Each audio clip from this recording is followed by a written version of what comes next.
আসসালামু আলাইকুম। Real village cooking চ্যানেলে সবাইকে ওয়েলকাম জানাচ্ছি। আজকে আমি একটা মজাদার নাস্তা রেসিপি বানিয়ে দেখাবো। তেল মশলা রোজ রোজ খেতে ইচ্ছা না করলে এইভাবে মটরশুঁটি দিয়ে ইডলি বানিয়ে খেতে পারেন।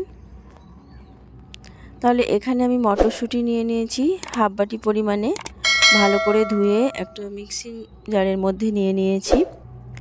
দিয়ে দিচ্ছি দুটো কাঁচা লঙ্কা আর দু টুকরো আদা। এগুলো আমি পেস্ট বানিয়ে নেব।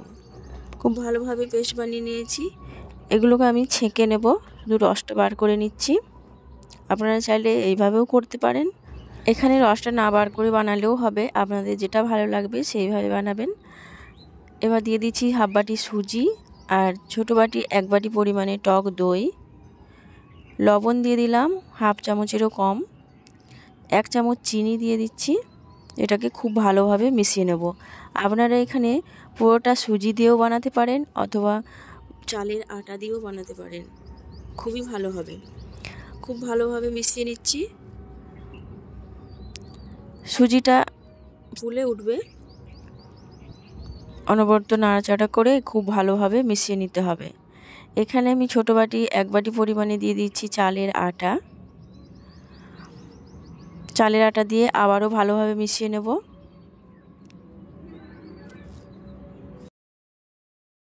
খুব ভালোভাবে মিশিয়ে 5 মিনিটে রেস্টে রেখে দেবো। সুজি খুব ভালোভাবে সেট হয়ে যাবে। দেখুন ব্যাটারটা আমার রেডি হয়ে গেছে। এই পর্যায়ে দিয়ে দিচ্ছি 1 চামচ পরিমাণ বেকিং পাউডার, 1 চিমটি বেকিং সোডা দিয়ে খুব ভালোভাবে মিশিয়ে নিচ্ছি। ব্যাটারের ঘনত্বটা আমি খুব ভালোভাবে দেখিয়ে দেব। অনবরত নাড়াচাড়া করে ভালোভাবে মিশিয়ে নিতে হবে। বেকিং সোডা বা বেকিং পাউডার দেওয়ার পর এটা বেশিক্ষণ রাখা যাবে না। ব্যাটারটা ঠিক এরকম হয়েছে। এবার একটা বাটি নিয়ে নিচ্ছি, এর মধ্যে দিয়ে দিচ্ছি অয়েল। সামান্য অয়েল দিয়ে চারিপাশে ভালোভাবে লাগিয়ে নেব। বাটির মধ্যে সামান্য অয়েল দিয়ে দিলাম, ভালো করে চারিপাশে আঙুল দিয়ে লাগিয়ে নিতে হবে। এবার এই বাটির মধ্যে আমি কিছুটা পরিমাণ ব্যাটার নিয়ে নেব। ব্যাটারটা দেওয়ার আগে ভালোভাবে গুলিয়ে নিতে হবে। হাফ বাটি পরিমাণে নেব,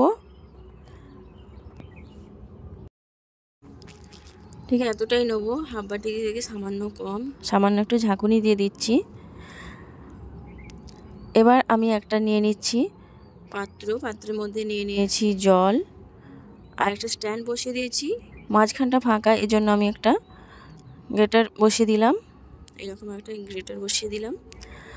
ওপরে বাটিটা বসিয়ে দেব, এটা স্টিমের মধ্যে হবে। দিয়ে ওপর থেকে ঢাকনা দিয়ে দিচ্ছি। আমি এখানে গ্যাসের ফ্লেমটা হাইয়ের একটু কম, লো টু মিডিয়ামের একটু বেশি রেখেছি। এই পর্যায়ে রেখে দেবো আমি 5 মিনিট। 5 মিনিট পর এটা খুব ভালোভাবে হয়ে গেছে, দেখেই বুঝতে পারছেন খুব ভালোভাবে হয়ে গেছে। এটাকে আমি নামিয়ে নেব। এটা খুব সহজেই ছেড়ে আসবে, আঙ্গুল দিয়ে এভাবে চাপ দিলে সহজেই ছেড়ে চলে আসবে। এবার আমি এটাকে ছাড়িয়ে নেব। একটা চাকুর সাহায্যে আমি 4-5টা একটু ছাড়িয়ে নিচ্ছি এইভাবে করে। এটা খুব সাবধানে করতে হবে।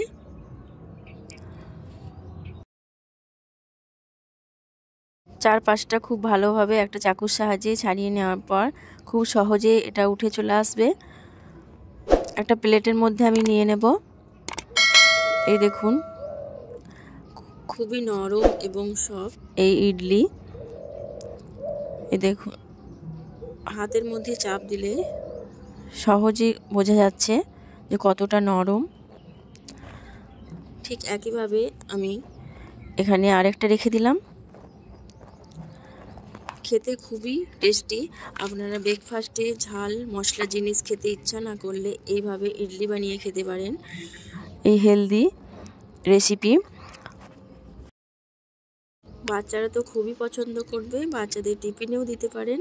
আপনারা এটা যে কোনো চাটনি অথবা সসের সঙ্গেও খেতে পারেন, ইচ্ছা করলে খেজুর গুড় দিয়েও খেতে পারেন।